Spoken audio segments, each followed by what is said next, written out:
हमारा जो प्रोग्राम है ना, ये यात्रा जी, ये पेड यात्रा नहीं है। पेड़ यात्रा नहीं है। तो सारे जो साथी हैं, कांग्रेस के कार्यकर्ता हैं जो अलग अलग इलाके में, वो सारा आयोजन करते हैं। और जिस प्रकार से पूरा मीडिया उस पर पीछे पड़ा रहता था, जी, वहाँ संवाद नहीं है।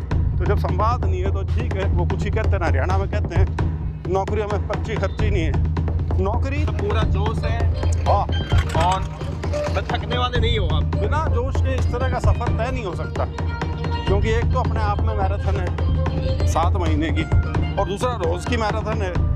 रोज के 22-23 किलोमीटर का सफर तय करना होता है। मोटे तौर पे समझ में यही आया कि जो हमारा छत्तीस बिरादरी का भाईचारा, जो उसको एक स्ट्रेन जो उसके अंदर लाया गया जानबूझ के वोट की राजनीति साधने के लिए, और जिस प्रकार से शायद कांग्रेस के संगठन की कमी की वजह से। तो राहुल गांधी को भी आपने इस यात्रा के लिए इनवाइट किया कि कहीं ना कहीं शामिल हो? नहीं, बिल्कुल, और उनकी इजाज़त लेके ही ये यात्रा की मैंने घोषणा की थी।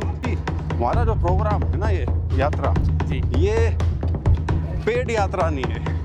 पेड़ यात्रा नहीं है। तो सारे जो साथी हैं, कांग्रेस के कार्यकर्ता हैं जो अलग अलग इलाके में, वो सारा आयोजन करते हैं। कांग्रेस में क्या सभी लोग आपके साथ हो रहे हैं या अभी भी गुटबाजी दिख रही है कहीं ना कहीं के साथ? देखिए, कांग्रेस का कार्यकर्ता तो हमारे साथ चल रहा है जी, अभी। नेताओं की आदत है थोड़ी सी, धीरे धीरे ठीक हो जाएगी। अच्छा। अच्छा, नेताओं की अभी थोड़ा सा है। हाँ, वो असल में पिछले कई सालों से जी, एक अजीब किस्म का वातावरण बना हुआ था पार्टी में, तो वो एक आदत का रूप ले गई थी। तो आदत बदलने में थोड़ा टाइम तो लगता है। परिवेश में हमने सोचना शुरू किया था कि, तो अलग अलग चीज़ें सोची गई थी। ये भी था कि कार्यकर्ताओं से, साथियों से मिलते हैं, मीटिंग्स करते हैं अलग अलग जगह में।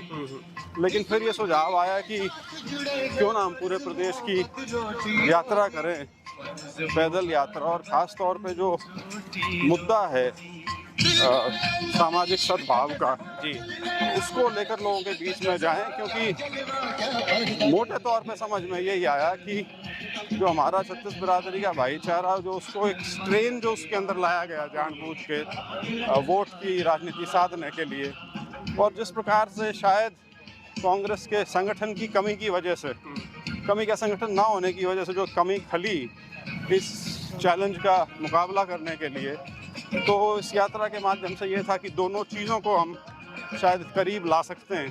क्योंकि यदि कांग्रेस को मजबूती मिलती है, लोगों से जुड़ाव और मजबूत होता है, तो इस प्रकार की जो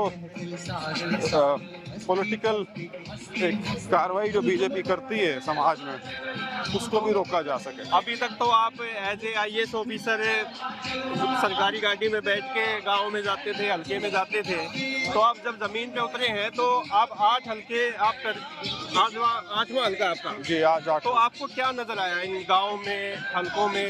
लोग किस तरीके की बातें लेके आ रहे हैं? नहीं, ऐसा कुछ नहीं है कि मेरा गांव वगैरह से कोई वास्ता नहीं रहा। मैं तो हमेशा से गांव देहात से जुड़ा हुआ हूँ। हमारा परिवार हमेशा से एक राजनीतिक परिवार रहा है, तो उस नाते तो चाहे मैं रोहतक रहा हूँ या चंडीगढ़ रहा हूँ, तो इन चीज़ों से कभी दूर तो रहा नहीं। और पिछले 6 साल से तो मैं एक्टिव पॉलिटिक्स में भी हूँ। हाँ, लेकिन इस तरह की यात्रा जो है वो एक अलग अनुभव ज़रूर है। क्योंकि एक सिविल सर्विसेज का और एक गांव में, वो अभी तक तो आपकी पहचान एक सांसद के तौर पे, वो भी बहुत कम समय, 5 साल ही आपको मिले। नहीं तो आपके तो एक IAS ऑफिसर की उससे ही पहचान थी। तो अब गांव में आपको उतरे हैं जी, तो लोगों की समस्याएं, लोगों का जो कल्चर है वो देखने का ज़्यादा मौका मिलेगा। नहीं, वो तो है। वो तो देखिए, जब आप ज़मीन पे, सड़क पे चलते हैं तो आपको हर तरह का आदमी मिलता है उसमें, और हर तरह का नज़ारा देखने को मिलता है। तो उस नाते आपकी एक जो समझ है वो, और उसका विस्तार होता है और वो गहरी भी होती है। और जहाँ तक समस्याओं का सवाल है, वो तो स्वाभाविक सी चीज़ है, पहले भी पता थी, लेकिन अब थोड़ा उनको आप और करीबी से देख सकते हो, इतना ही। तो कांग्रेस में क्या सभी लोग आपके साथ हो रहे हैं या अभी भी गुटबाजी दिख रही है कहीं ना कहीं के साथ?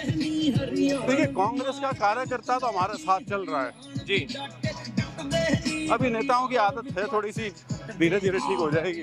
अच्छा अच्छा, नेताओं की अभी थोड़ा सा है। हाँ, वो असल में पिछले कई सालों से जी। एक अजीब किस्म का वातावरण बना हुआ था पार्टी में, तो वो एक आदत का रूप लेगी थी। तो आदत बदलने में थोड़ा टाइम तो लगता है, लोग ही बदलवाते हैं वैसे तो। मतलब आपकी जो सद्भाव यात्रा है, इसको लगेंगे 8-9 महीने लगेंगे। 7 महीने के 7 महीने। तो आपको लगता है कि सभी जो नेता है वो आपकी यात्रा में शामिल हो जाएंगे? देखिए, किसी ना किसी स्टेज पे मुझे विश्वास है कि चाहे केंद्र के हमारा नेतृत्व हो या प्रदेश का हो, किसी ना किसी स्टेज पे सुविधा अनुसार सब लोग आएंगे, सब लोग जुड़ेंगे इससे। तो समापन कहाँ पे होगा इसका? नहीं, समापन का हमारा कोई इसका एंड पॉइंट कोई नहीं है, क्योंकि 90 के 90 हल्के करने हैं जी। तो ये यात्रा इसलिए नहीं थी कि एक सिरे से शुरू की और पंचकुला या कालका या चंडीगढ़ खत्म की, उस तरह से नहीं है। तो फिर भी लास्ट में एक समापन होगा तो कोई रैली का भी कोई वो तो प्लान है वो आगे? बहुत बात की बात है, क्योंकि अभी तो हमने जो अभी तक जो हमारी योजना है वो सेकंड राउंड तक की है। जी। पहला राउंड ये 14 हल्कों का जो है ये 7 या 8 नवंबर को खत्म होगा। उसके बाद हम नांगल चौधरी से शुरू करेंगे और फिर एक 13 हल्कों का एक उसके बाद सिलसिला शुरू होगा। तो जैसे जैसे यात्रा चलेगी तो आगे के प्रोग्राम उस अनुसार तय होंगे।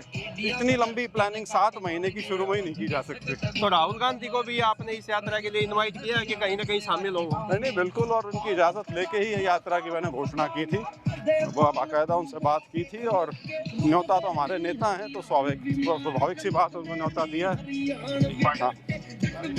और भूपेंद्र सिंह हुड्डा जी और वहाँ पे जो नए अध्यक्ष बने हैं, हाँ, उनको भी आपने इनवाइट किया कि कहीं वो शामिल हो? बिल्कुल किया है। अध्यक्ष जी से तो मेरी 3-4 बार बात भी हुई है और जैसे मैंने कहा, देर सवेर किसी ना किसी पड़ाव पे सब जुड़ जाएंगे। जी। मतलब पूरा जोश है हाँ, और थकने वाले नहीं हो आप? बिना जोश के इस तरह का सफर तय नहीं हो सकता, क्योंकि एक तो अपने आप में मैराथन है 7 महीने की और दूसरा रोज की मैराथन है। जी। रोज के 22-23 किलोमीटर का सफर तय करना होता है। तो कैसा रूटीन कैसा रहता है आपका डेली का? रूटीन तो देखिए, एक स्टार्टिंग पॉइंट होता है हर रोज का।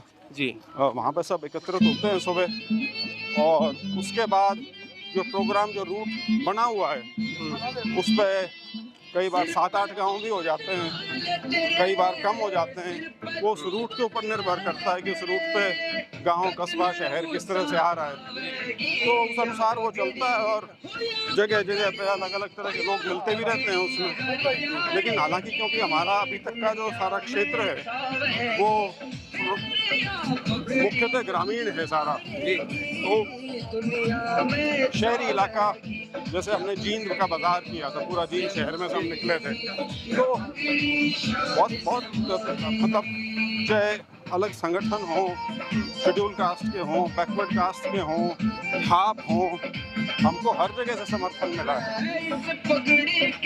तो जैसे ब्रेकफास्ट घर से बांध के चलते हो कि कार्यकर्ताओं के बीच में रहता है? लंच ब्रेकफास्ट लंच तो अभी मेरे ख्याल से शायद गैबीपुर में है, तो सबका इकट्ठा ही होता है वो। अच्छा, हाँ। कार्यकर्ताओं के बीच में ही करते हो? वो ऐसे ही है कि जैसे जहाँ भी ये जो हमारा जो प्रोग्राम है ना, ये यात्रा जी। ये पेड यात्रा नहीं है। पेड़ यात्रा नहीं है। तो सारे जो साथी हैं, कांग्रेस के कार्यकर्ता हैं जो अलग अलग इलाके में, वो सारा आयोजन करते हैं अपने स्तर पे। एक विपक्ष ये कहता है, या जैसे हमारे कुछ और भी साथी हैं, वो ऐसा कहते हैं कि भाई आप लेगेसी तो चौधरी छोटूराम की लेके चलते हैं और जो यात्रा है उसकी वैन पे छोटूराम जी का फोटो नहीं है। ये क्या है ये मामला? ये छोटी बातें हैं जिनको और कुछ नहीं मिलता कहने के लिए। हालांकि औरों ने बहुत सी और भी बातें भी कही हैं, फिर समझ में आ गया कि ऐसी पैदल चलने की यात्रा को और वो भी सद्भाव के लिए, उसका क्या बुराई करोगे, तो फिलहाल तो चुप हो गए।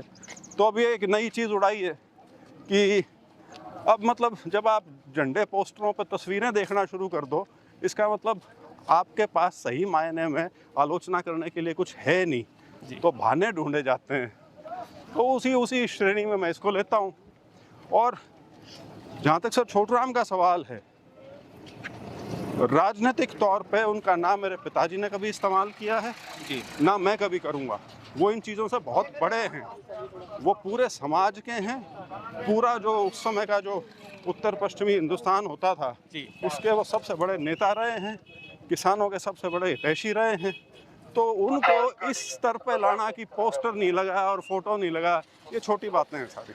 बीजेपी का 1 साल हो चुका है, तीसरी सरकार जी। का, तो आप इसको 1 साल को आप कैसे देखते हो? क्या खोया, क्या पाया? जैसे पहले हरियाणा ने। 10 साल थे वैसा ही ये 11वां साल है, कुछ नया नहीं है।